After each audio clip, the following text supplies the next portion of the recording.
right? Okay, let's look at this question. A, B, C are three candidates contesting in three different constituencies during an election, right? The probability of them winning 0.5 is for A, candidate B is 0.3, and candidate C is 0.8 respectively. What is the probability that only one of them wins the election? Okay, this question is actually independent events, right? A, B, and C means that A wins does not mean that B has to win, or A win does not mean that B has to lose. No, they never depend on each other, right? Because they are three different constituency bertanding pada tiga tempat yang berlainan, right? Three different, they won't affect each other, right? So we from this question we know that it cannot affect each other, right? The result. So even though in reality they may be, right? Because they may be from the same party, all right? So they will affect. But from this question, I will tell you that the candidate A, B, and C are three candidates and they are independents, all right? Independents to each other, right? Winning. So I can using tree diagram if you want, all right? This question can be either using tree diagram or without, but okay, probably in my explanation I will using tree diagram. So the first one may be candidate A, right? Candidate A. So it's either win or lose, right? Or not win, or I said win or not win for the first candidate. So followed by the second candidate, right? Either win or lose, right? So we have two possibility only. Either the first, maybe the first the candidate A do not win, but candidate B win, right? We list up all the possibility, or both also kalah, right? Not win. So now go for the candidate C, right? Can be win or the third, win or not win, right? So I'm listing out. So this is not very hard for this tree diagram. So the third, or do not win, right? Win, do not win. Win, do not win, right? So we have how many possibility here for three candidates? 1, 2, 3, 4, 5, 6, 7, 8. We have 8 possibility, right? The possibility here means that maybe all of them win, or maybe the first two win, the third one, the candidate C is not win in his own constituency, all right?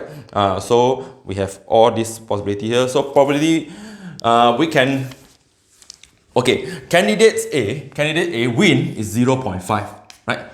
You see carefully that from the question, 0.5 winning, 0.3 and 0.8 for candidate C, right?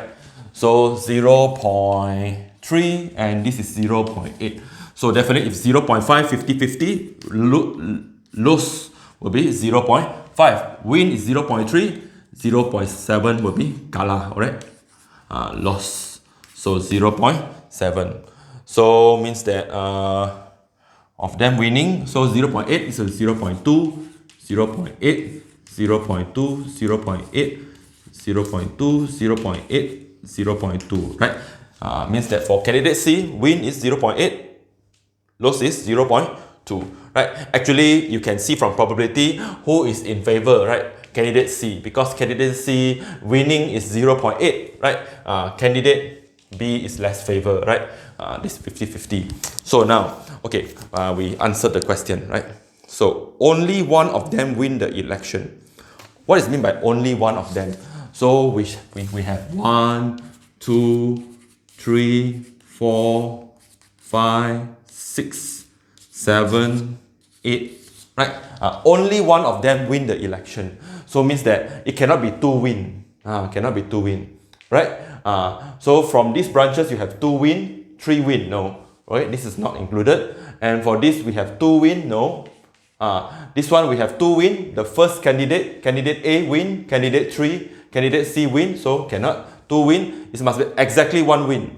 Means that the first one win, and this one, no, 2 win. So 1 win, yes, the candidate B win, right? Candidate B win, and the candidate C is winning, right? This is the win, loss, the candidate A lost, candidate B lost, and the candidate C win, right? Win the election. So we have 3 possibility only, right? Or I can just write in this way if you want, all right? Yeah, I can just explain in this way. So candidate A win, but candidate A and C lost, right? Okay, this is 3 diagram just to helping us, all right? Or maybe candidate kalah, but candidate B win, candidate C lost, right? Or maybe candidate A lost, candidate B lost, candidate C win, right? Which will be, I can just take the probability from here. You see, the first win, right? First win, second win for candidate A and B, and the third kalah. So 0.5 times 0.3, 0.5 times with 0.3 times with the one that lost will be 0.2, right? Candidate C, 0.2. Or maybe loss, win, loss, right? Candidate A win, win, loss, loss. Sorry. So win, loss is just now already calculated, right? So now followed by candidate A loss, win, loss, right? Candidate B is win, right? So 0.5 times 0.3, 0.5 times with 0.3, right? 0.5 times with 0.3, followed by this one, right? Not win, 0.2, 0.2. Or maybe, okay, A prime, not win, so 0.5, right? 0.5 times with candidate B not win, right? Both of this is not winning, right? So 0.7, and lastly, candidate C win, right? Candidate C win.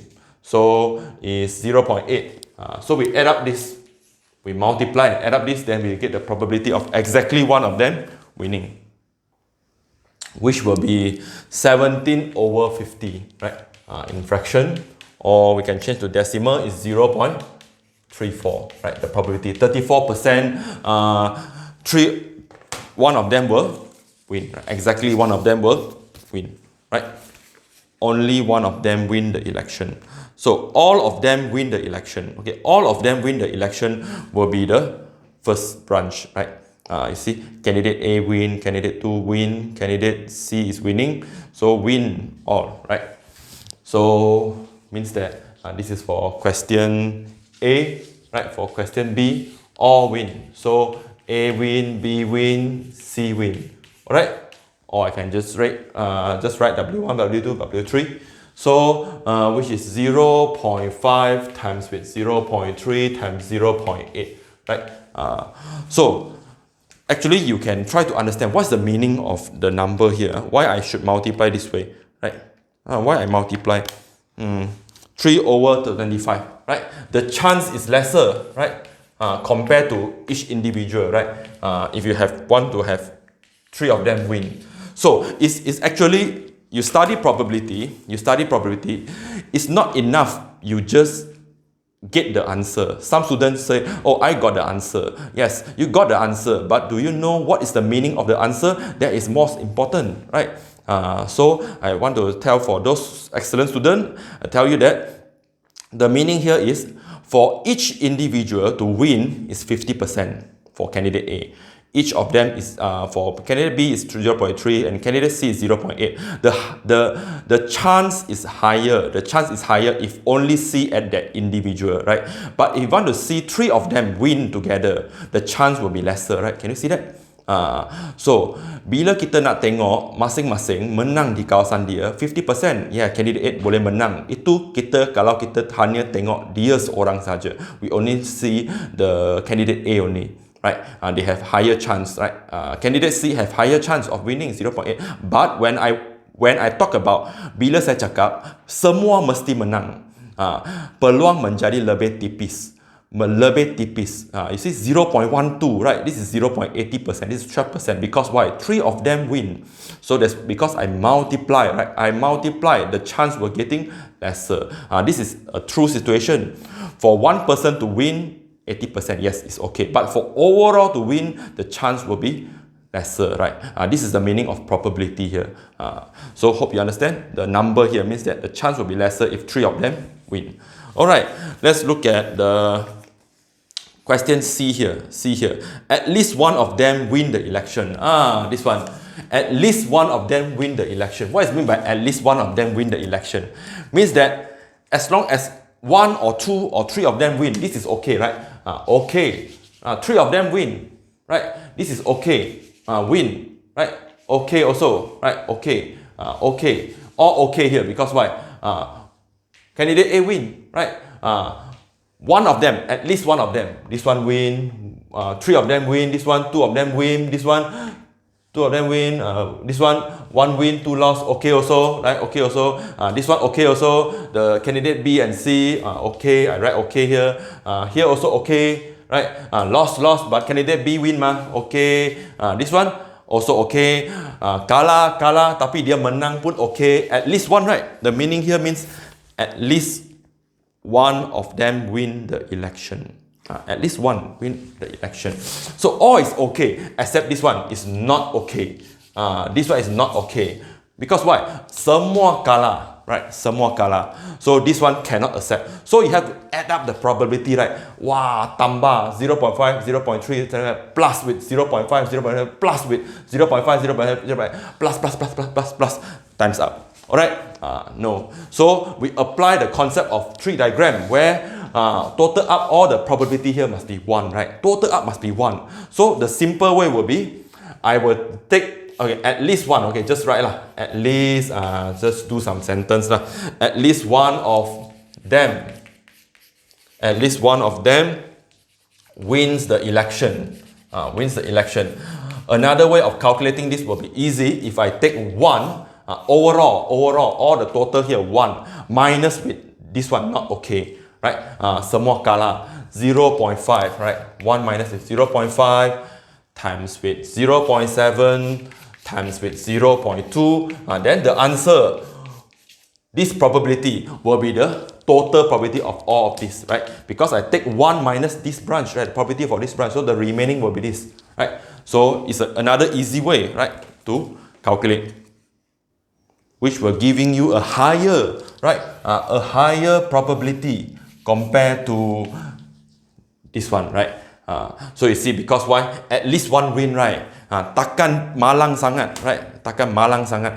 Tiga orang ini saya hantar untuk bertanding dalam pilihan raya. Tiga pun kalah. Okay? So tiga pun kalah. Peluang lebih tipis. Okay?